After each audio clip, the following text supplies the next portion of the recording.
Vishnuvedaya Krishna Prasad Bhanu Shrimati Bhaktivedanta Swami Nidhi Namaste Saraswati Gauravan Prachadani Navishesha Shunyavadi Bhaktivedanta Tarane Sri Krishna Chaitanya Prabhu Nityananda Sri Advaita Gadadhar Shri Gaura Bhaktivedanta Hare Krishna Krishna Krishna Hare Hare Hare Rama Rama Hare Hare. So just now everyone was enthusiastic to doing kirtan. And what is kirtan? Kirtan is sound.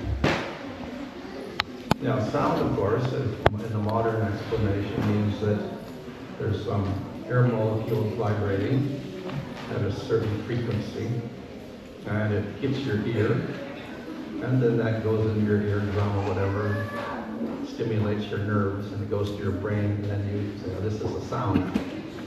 And it's material. It's a bunch of molecules vibrate, whatever. But when we say you chant Hare Krishna, we're saying this is not a material sound, this is a spiritual sound. Kirtan is not a material sound at all. So how can we hear it? We're still hearing it. It looks like it's material. So we should think about this very carefully. What is the nature of sound? What is the nature of spiritual sound? And why spiritual sound is going to have an effect on us? And how can it have an effect if it looks like it's material? So, if you examine this world, yes, we see everything is vibrating. Everything has a certain frequency to it. So, in one sense, as the Vedas describe, everything comes out of sound. So in the Vedas it said that Om was the first sound. This vibrated universes came out of sound, like that. So this is a concept in the Vedas that everything comes from sound. So very, very important. But how can sound be everything? Because it's simply material. How can it be so powerful? But if we look at the material world, everything is vibrating. So we have your atoms and your electrons and your protons, etc. And they're all held together in certain relationships, and they're all vibrating at certain rates.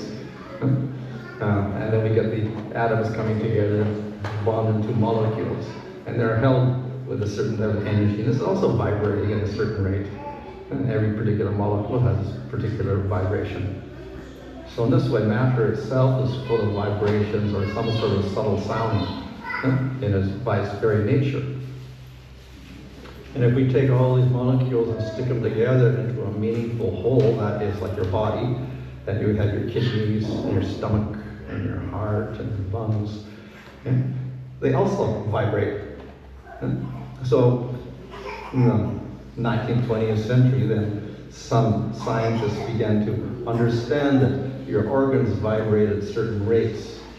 And this gave rise to vibrational medicine, that a healthy individual should have his heart or his liver vibrating at a certain rate.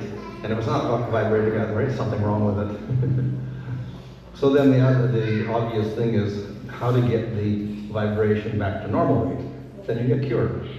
So instead of using pills and cutting you open with a surgery or whatever, they said, okay, let's use sound to get the vibration of the organ back to its original position. So this gave rise to a type of medicine using vibration, which is quite different from the normal medicine in the modern world, which depends on your dissection and pills, etc.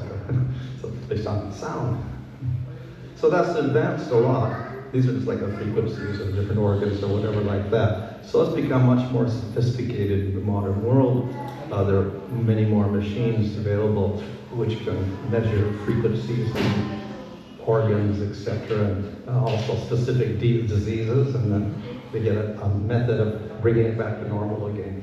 So Dr. Reif was one of the persons who really started this in the beginning, but it's advanced far beyond that now. So we have, with computers, etc., and scanning devices, we have very advanced forms of vibrational medicine like this. This is a Russian invention, so to speak. Some doctors in Russia use this machine. They stick a thing on your forehead and like this and scan your whole body. So they scan your brain cells and your lungs and your veins and your arteries and stuff, and they figure out what's wrong on all these different organs like that. And they even go into your chromosomes and see what's wrong with your chromosomes like this, using this method of vibration, etc. So they diagnose all sorts of, diseases, etc., and they see what are the weak parts of your body, etc. like this.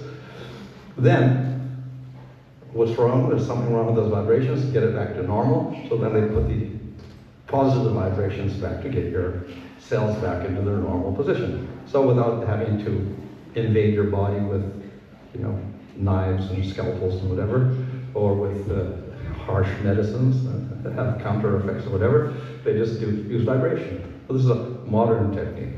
Not accepted by all doctors around the world, probably not even known by many, but it is available now. In Russia, some serious doctors are using this in their clinics. But this is an example of how vibration in the body is useful. We know, of course, the brain has waves, and those can be measured. Before it was quite complicated. You have to go to a lab and stick these electrodes on your head, and then you can see your vibrations. And we have the alpha wave, particularly, which is an important wave because this is the meditational wave. And we have the waking state, which is the beta state, and then we have theta and delta, which are deep sleep states like that. So your brain has these waves coming out. And to be a healthy individual, you should have all of these operating at the right time. And if you don't have them operating at the right time, you end up with insomnia or something. You can't sleep because all the brain waves are in the wrong position. So the brain waves are important for us. This is a game of vibrations.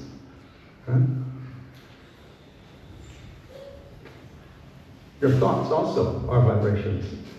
Now, a little bit complex, but with the advent of computers and all sorts of things they can do with that, they figured out how to read your thoughts. So now they can get a machine to read what you're thinking. They develop such machines, and they can also do the opposite. They can make waves, which are thoughts, put it back in your brain. So they can make you think things. This is what we call mind control. Put thoughts into your brain. So that's where we've come in the modern world with the vibrations, certain vibrations, and the thought vibration, stick it in your brain. That's not such a far out concept because we see that that's what the yogis do. They can read your thoughts, or they can make these like magicians, black magic, they can make you do things and like this. So this is the same sort of thing, using your thought waves. So it's a very, of course, powerful, also very dangerous type of technique and machine that can be misused quite a lot in the modern world. It can make you do things like that, think wrong things, etc. So this is another aspect of vibration. These are the brain vibrations. Now we have earth vibrations. So everything is vibrating. So the whole, matter is vibrating, organs are vibrating, brain is vibrating, earth is also vibrating. So they found out that there's what's called the Schumann resonance. This is the earth, the natural vibration of the earth, 7.83 hertz. That's its natural vibratory rate. And it's scientifically, everybody accepts it. So this is very interesting. We have the whole earth having a certain frequency to it. And that's its natural frequency. Interestingly enough, that same frequency is your alpha wave frequency. That is your meditational frequency. So therefore, the earth in its natural state, let's say, harmonizes with your meditational state. So that's why we see the yogis go off to the forest where it's all natural, whatever. They can get their mind in the right mood real quickly and go into alpha state, meditate. And we see around the world that certain places are considered more powerful, more sacred. So we have sacred sites all around the world, and they build huge monuments like Stonehenge and all these different things all over Europe. They build these stone monuments, and nobody can figure out why they prehistoric people who don't even have metal tools. They drag stones from miles away. They build these huge structures. And what are they doing with these things? They're cavemen. What are they doing? But they spent so much time building these huge structures all over Europe and all over the world. In America, North America, South America, everywhere. In ancient times. At certain places. Why? Because, again, they recognized that these were places where the earth was vibrating nicely, and it coincided with their alpha state. So these are sacred places around the world. Of course, in India, we see so many places like that. So this is the earth vibration. And of course, very important is the musical vibration. So we have kirtan, it's made of notes. They have fixed frequencies. And if you're off the frequency, nobody's going to listen to you. You're singing out of tune. You're singing the wrong notes. So there are specific frequencies of the different notes related to each other. And that creates we could say, the attractiveness of music, because you got the right frequency, like that. And we see that music has been present in human society for a long, long time. And they discovered even an ancient cave for the cavemen, they've got these little instruments to play music with, whistles and whatever like that. So music is like, fundamental to the human being, with different pitches of notes, etc. Interestingly enough, they've correlated the different vibrations of the different notes with the different chakras. In yoga, you have chakras in your body, from the Muladhara chakra all to the top of your head. Yeah? So each chakra has a vibration to go with it. So therefore, we have a note of the scale for each, to stimulate each of your chakras. If you play that note, then it vibrates nicely with that chakra. The correct vibration, like with the organs of your body, should have correct vibration, so your chakras should have a certain vibration also to be healthy. So we see these chakras are located in different parts of your body. So if the chakras are not vibrating properly, let's say your heart chakra, then you're going to have heart problems. Or if your stomach chakra is not vibrating properly, you have stomach problems. Okay? So, it's another way you can detect and cure your diseases on the subtle level by getting your chakras to vibrate at the right rate, by using the right notes of the scale or the right vibrations. So when you have the right vibrations, then your chakras tends to get into the correct frequency again. So that's what we call music used as medicine, so to speak, to cure the diseases of your body. When we take the notes of the scale and we combine them in a certain way, we get music, something very pleasing to hear. And we have all sorts of music. And the music has different effects on us. But not only has effects on us, it even affects plants. Now, plants do not have ears. Plants don't have brains. Plants don't have nervous systems. But somehow, they like certain types of music, and they hate other types of music. So they like classical music and soft music and relaxing music, and they don't like the loud, dissonant, heavy rock music and things like that. They don't like it at all, which means they don't grow properly. When you have the nice classical music or ragas, they grow very nicely. And these are plants that don't even have any nervous systems, but they're sensitive to that music. Some years ago, I read an article that some farmers, they found out that cows give more milk if you play Mozart music, classical music. So cows also sensitive. So they've done experiments with not just plants, with animals. So they take like the little mice, whatever like that, and they found this in Tokyo. They found that they do an operation and then they see how quickly they heal. So they found that if you have the classical music, the mice heal nicely quicker. And if there's no music, of course, this is normal. And if you have bad music, some heavy music, then slower. Okay? So, effect on animals as well. They've even done experiments with mice. They give them all this loud, heavy rock music with lots of heavy rhythms and drumming, etc., and expose them to it for 2 weeks. And what happens to the mice? They go crazy. They become cannibalistic. They eat each other up. So that's the effect of loud music on mice. It would just speak of human beings. It was going to discos every night or whatever. The mind goes crazy. So this happened to mice. we'll just speak of human beings. So yes, music affects human beings also. And they've done experiments with human beings. And what they do find is that the relaxing music lowers cortisol. And the heavy music increases the cortisol. The cortisol is a hormone. It's good in some cases, like if you're creates a panic state. So when you're fearful, you get a lot of cortisol and you can run away. So it's like something emergency type of hormone. So it excites your body a lot. So this exciting heavy music will produce more cortisol in your body. So it's good in certain circumstances. It's not good for healing. It's the opposite. So you got all this cortisol in your body, you do not heal properly. So the soft music will reduce the cortisol, you can heal properly. And the loud music does not allow that. Another problem is that all this loud music creates more cortisol and it becomes addictive. Gets you excited and you want more excitement.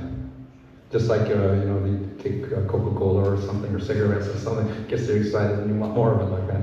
So you want more cortisol, you want more loud music, whatever like that. So, problem with that is that too much cortisol starts destroying your body. So very, very bad for your health in the long run. So in ancient times they also understood, yes, this music has influence, and we can use it on people. So that's why all the ancient armies would have marching bands and drums.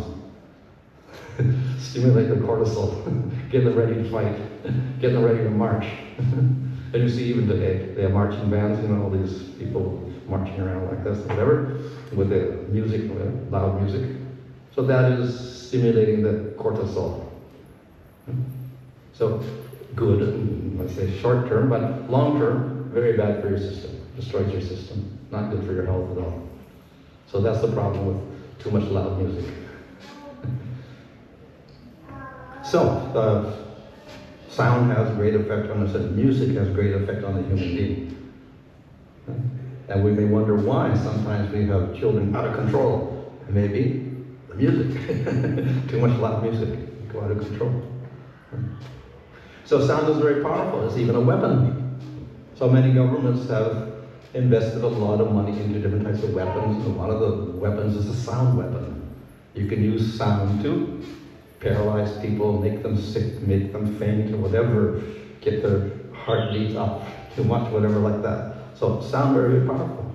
They use as a weapon even, sound weapon.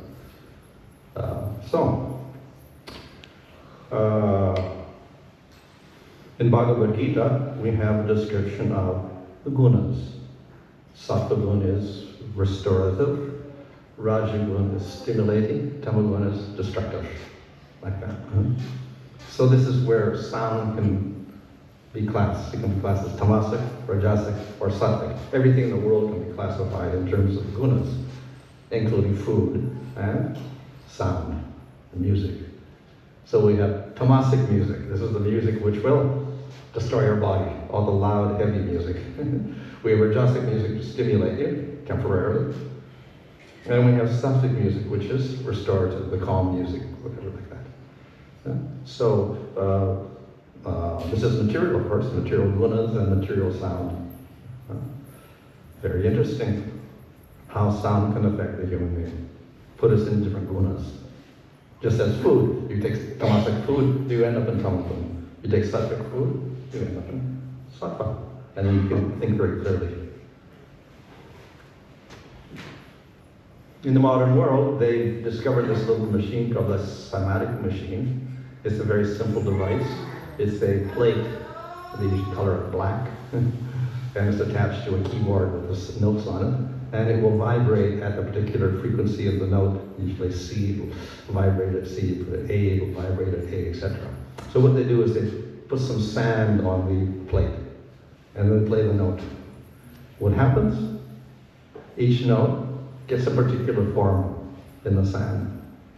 So in other words, the notes of the scales are not just sounds in your ear, but actually shapes, which you can't see, but they're there somewhere. Now, this, of course, is two-dimensional, but probably a three-dimensional, something we don't even know what it looks like. But this is a two-dimensional representation you can catch on this little plate over there. And it vibrates like that. So each note of the scale has a particular shape also. So it's not just like this, it's multi-dimensional. Like that. So we have all these different patterns like this. Yeah. Another thing is, in India, we have mantras. So the mantra is sound. And there's different types of mantras for different deities and different effects and different results and whatever like that. We have mantra.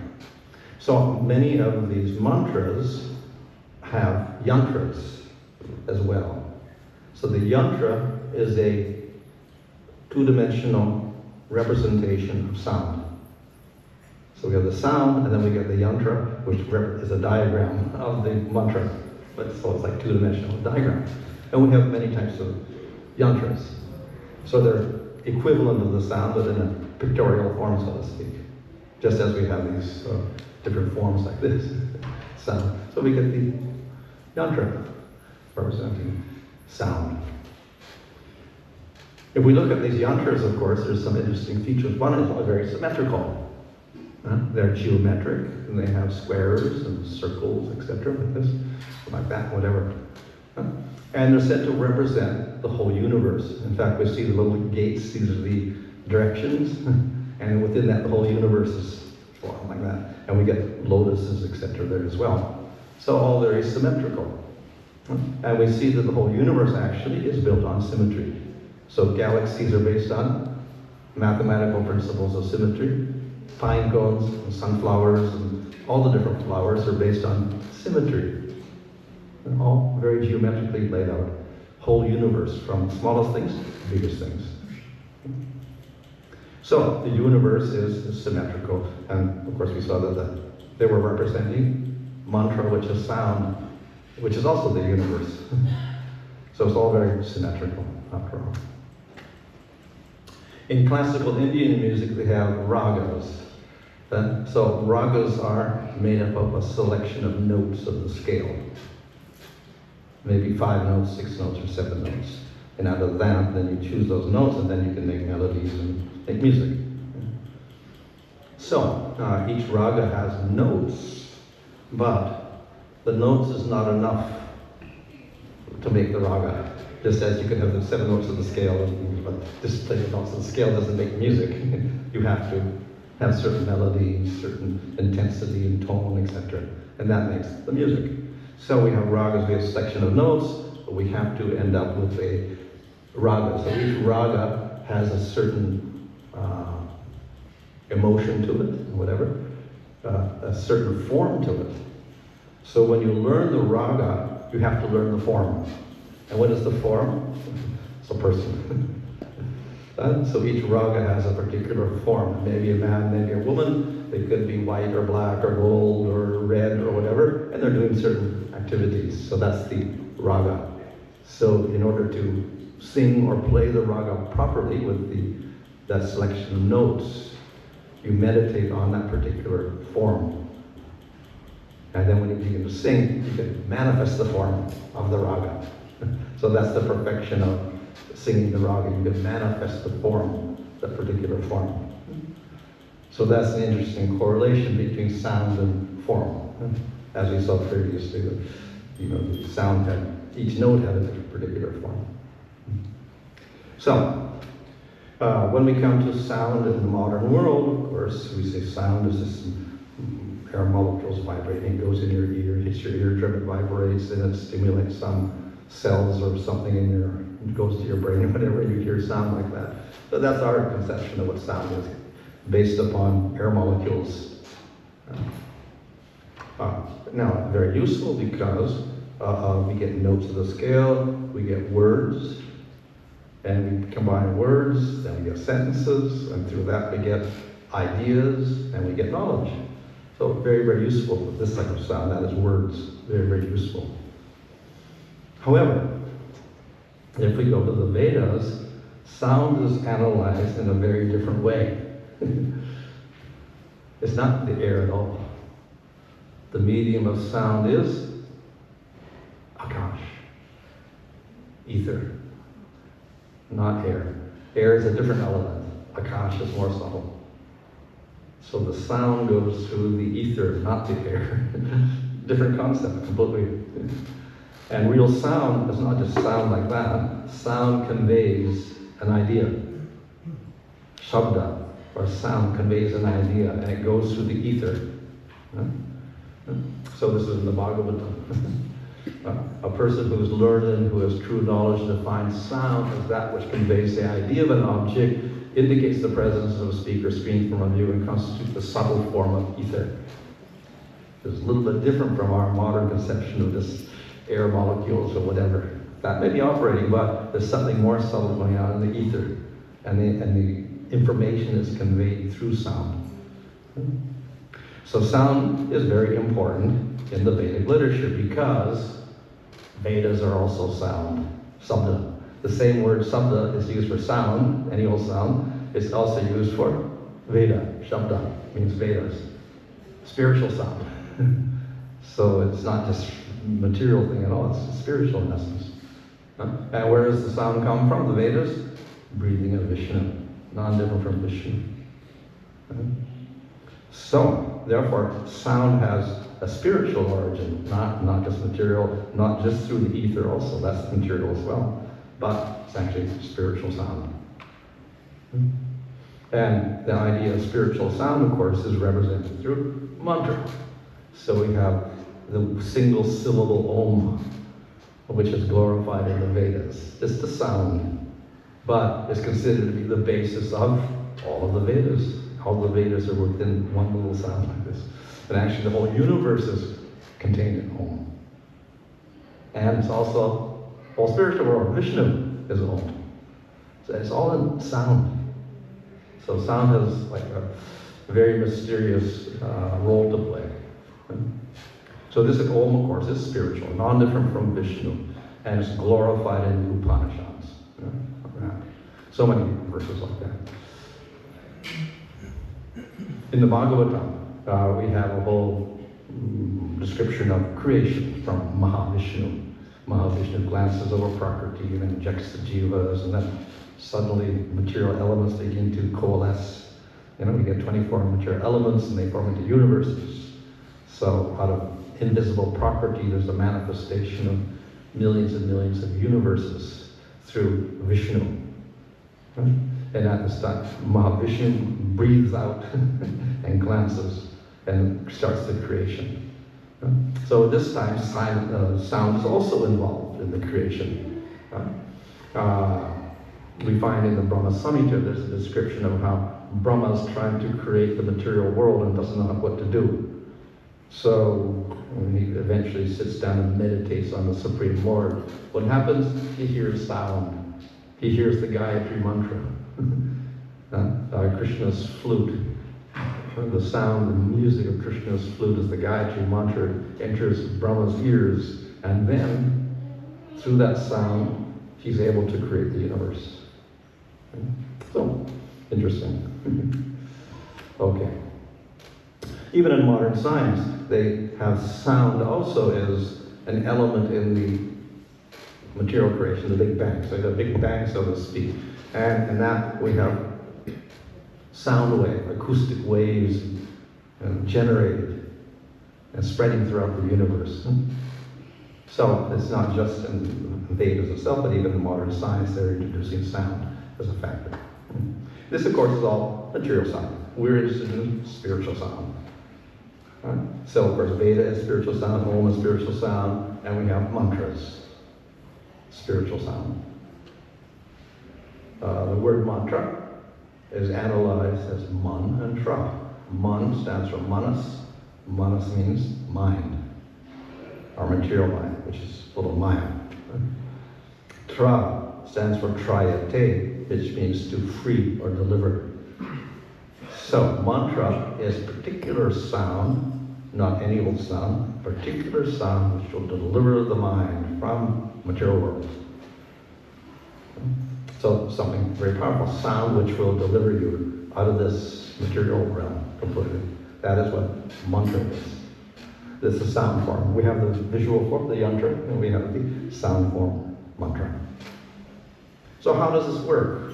Because we have mantras, and they look like the material sound going to the airwaves and hitting our eardrum. Looks like that. So, if we go to the scriptures, actually, the mantra comes from the spiritual world. It doesn't have its origin in matter, prakriti, or material elements. The mantras come from the spiritual world, and they enter the material world. They're still spiritual. How is that possible? It is like Supreme Lord. Supreme Lord is in the spiritual world. Krishna is in the spiritual world. He comes in the material world. But he's still spiritual, not material. But then, of course, he doesn't appear all the time. He comes, once in a yuga or something, then he disappears. Fortunately, the mantra appears in the material world and stays there. So that's the advantage of mantra we have, because it's a spiritual form is permanently in the material world. So, very nice. We have spiritual things in the material world. Still, the question will arise, well, yeah, spiritual, but you have to have proper eyes to see Krishna. If we don't have spiritual eyes, we don't see real Krishna. Shishupal or Kamsa, they look at Krishna, they just see a material form, they don't see the real spiritual form of Krishna. So how is it possible that we get the sound and we have material ears and we're picking up material sound? How can that be spiritual?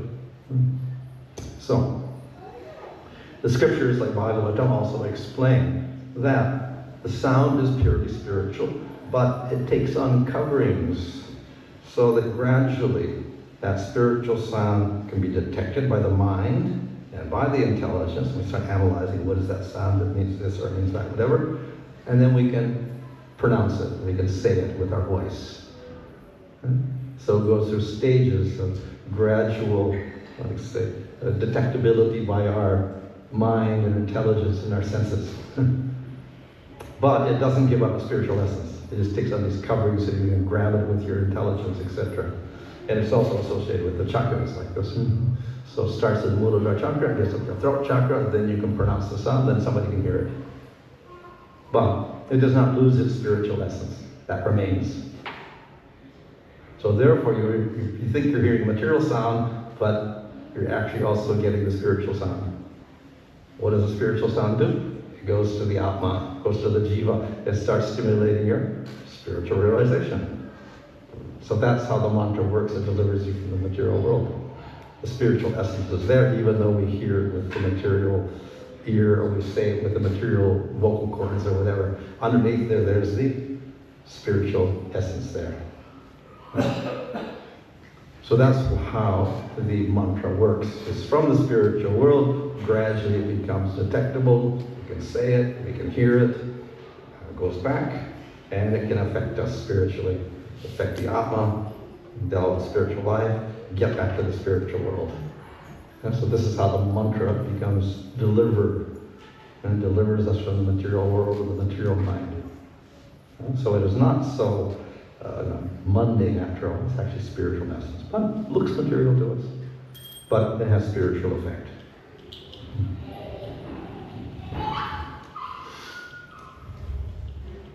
In the modern world, people like to experiment because we're very skeptical. Do mantras have any effect at all? They're just a bunch of sound or whatever, so how can they have any special effect?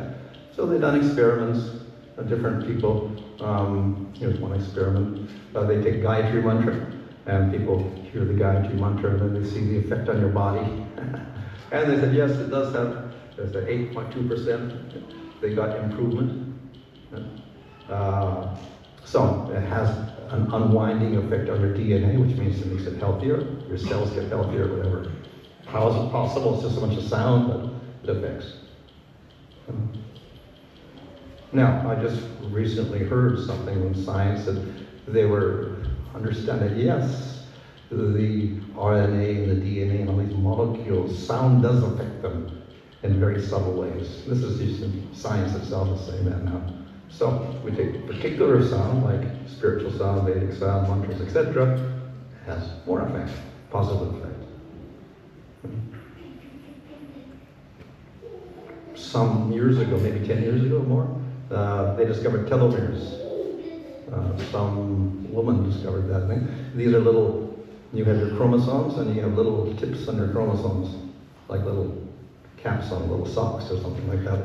So when you're young and healthy, you've got long ones, long socks on your chromosomes. As you get older and older, they get smaller, smaller, smaller. And when you're very old, they're very small usually. And as you get older, then your resistance to disease lessens, you become unhealthy, etc. You know, everything starts decaying. So the telomeres are an indication of your resistance, health, etc. And usually it starts decreasing as you get older and older. They get very small when you're old. So then the question is, how can we increase the telomeres and get them to grow back again? And it's a very, practical way of measuring your health and seeing the effects of different things on it. And so they started experimenting, especially the lady who discovered them. She said, how can we increase the telomeres? She had a very simple solution. I'll walk every day. So she walked every day and she got her telomeres to increase. Exercising on it was very good for increasing your telomeres. Diet again. So you take vegetarian food, high fiber, avoid all these other things, increases your telomere. They tried yoga. Okay, yoga, practice or whatever, and they found that also increases your telomeres. Music, as music was your cortisol goes down, whatever. Soft music was very good also to increase your telomeres. Now like 5%, 4%, 8%. They even found that meeting together and just talking was good for your telomeres. Socializing kind of in a healthy atmosphere, very good for your telomeres. Then they tried kirtan, and they got 43% increase in your telomeres. A very, very high percent, just by kirtan. Sound. But of course, what is it? What is it? Kirtan? It is sound, it's music, it's mantra also. It's people together. Meditation, whatever. It's a combination of many things, but it's also ultimately spiritual. But very good effect on your increasing your telomeres. So this is just like a material evidence that you get some effect. It's not spiritual effect, it's just material effect. You get better health, in other words, by kirtan. And they were just doing it like 12 minutes a day for 2 months. And you got 43% increase. So that's the effect on your body. It's not spiritual at all. And of course it affects your mind, your subtle body, etc. They've done experiments. You see that with kirtan and prayer and mantra, etc. And it makes your mind peaceful, etc. like that. But we're interested in the spiritual effect. And you cannot analyze that by scientific means. Measure the spiritual progress with some machine or anything like that. The effect, of course, is that as a result of the mantra, you realize the mantra. So the name of Krishna, not different from Krishna. By saying Krishna, you realize Krishna, form of Krishna. So we saw that sound had form, notes had form, ragas had form, mantra has form. By saying the mantra, you realize the form of Krishna, which is spiritual. Spiritual mantra, spiritual sound, spiritual form. You realize spiritual form. That's the result of mantra, which we cannot prove, scientifically by experiments, but this is what Scripture says. And Prabhupada says, perfection of chanting is to realize Krishna and his name are not different. So you realize Krishna when you say the name Krishna. So the names of the Lord are very, very powerful. But we say Hare Krishna. And Hare means Radha. So therefore, we not only realize Krishna, we also realize Radha. Radha and Krishna. So we say Hare Krishna, Radha and Krishna. So this is the contribution of Chaitanya Mahaprabhu. Of course, he's following Bhagavatam, Krishna's tu Bhagavan Swayam, Krishna's the highest form, but he also says Radha and Krishna are the highest realization. So therefore, he not just says the name Krishna, he gives us Hare Krishna, Radha and Krishna. So for this particular mantra, we get highest realization. What's the result? Of course, the goal of everybody is to be eternally happy. Nobody wants suffering, everybody wants eternal happiness. So the word Krishna itself means, Krish means the source of everything, Na means the source of all bliss. So therefore the word Krishna means we get the realization of everything in ultimate bliss. That's the word Krishna. We also say Hare Rama. And what does Rama mean? It doesn't mean Ramchandra. That means Krishna who gives bliss to Radha. One who gives enjoyment to Radha. That is Rama. So another idea of bliss then in the word Rama. Or he gives bliss to the jiva. And Hare, of course, means Radha. And whom is Radha? She is the Harini Shakti, bliss Shakti. So therefore, Hare Krishna and Rama all indicate bliss. So by chanting this mantra, we can realize the highest bliss. That's the perfection of chanting Hare Krishna. So, of course, we can, mantra has effect, like Krishna is Chintamani.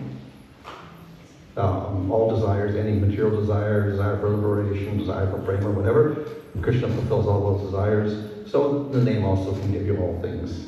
You can operate on the material level, you can get material benedictions, you can operate on the mental level and give you mental peace, and it can also operate at the spiritual level and give you prema. So, on all these levels.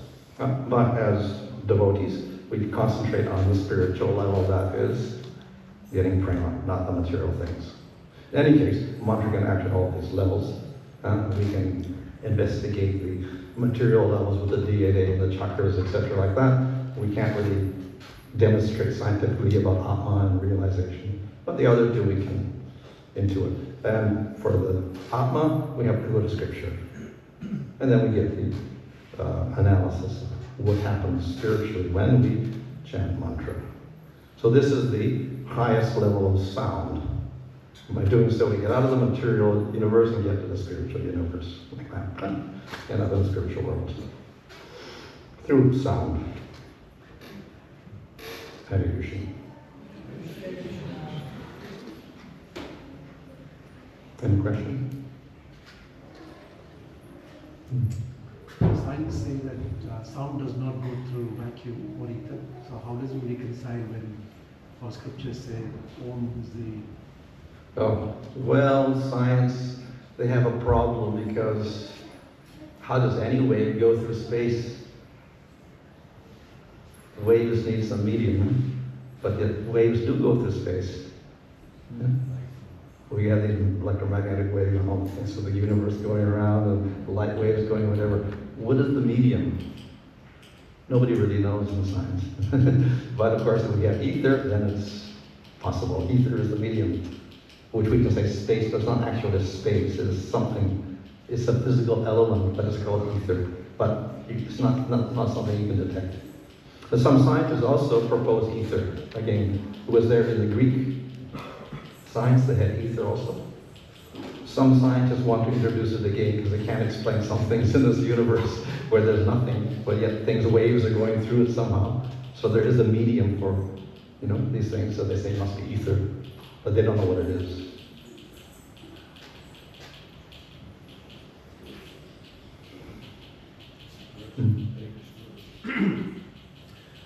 We hear that Krishna is all pervading, and the material world is roughly 1/4 of the spiritual world.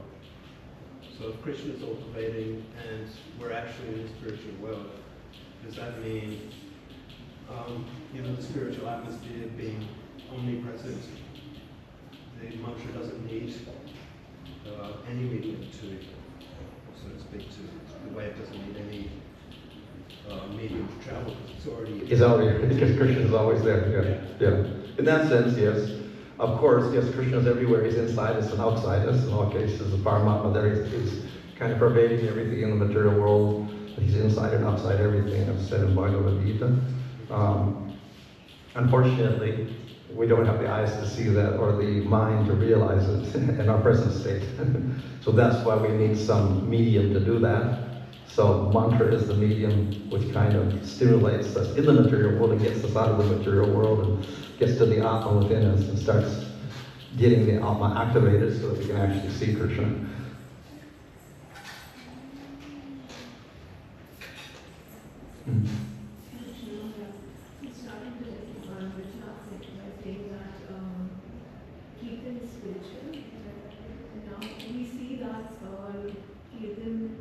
Nowadays is being driven by money, like more and more concerts sort of Kirtan is happening. It's being driven by money that people have to pay. So does Prakamo Kirtan, is it spiritual? Is that the question? Yes. Does it have effect? Of course we know that the name of the Lord has effect in any circumstance, even for operatis like Shishupala. He got some effect, not very good effect, but some little bit of effect he got from that. And especially the name of Krishna.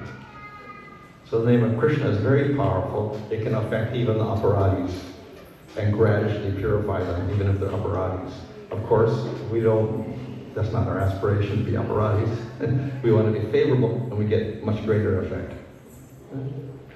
So, in any case, the name is going to give effect.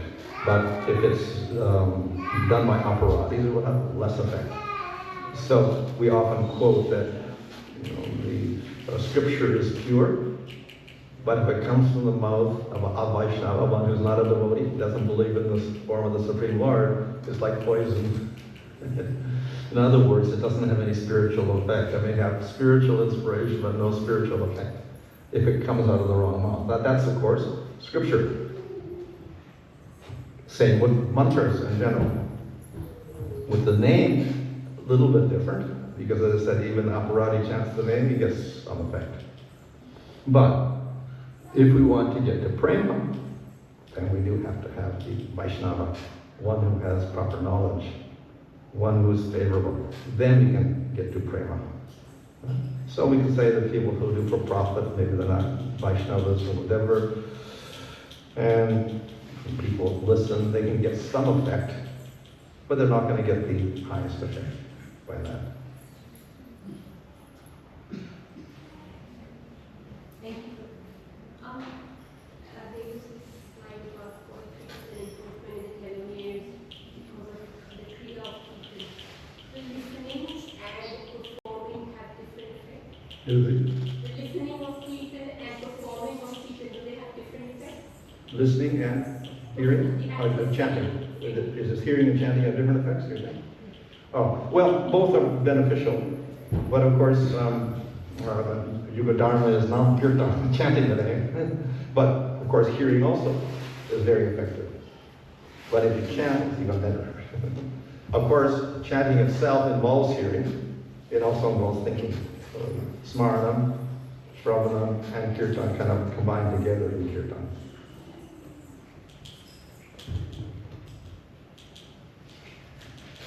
Anything else? No? Fine. Okay.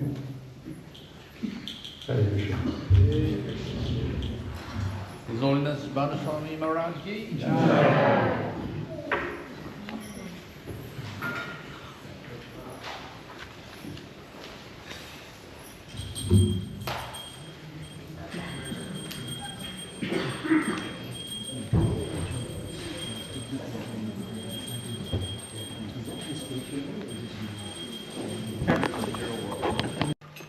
Kirtan Adelaide. Leave a like and subscribe.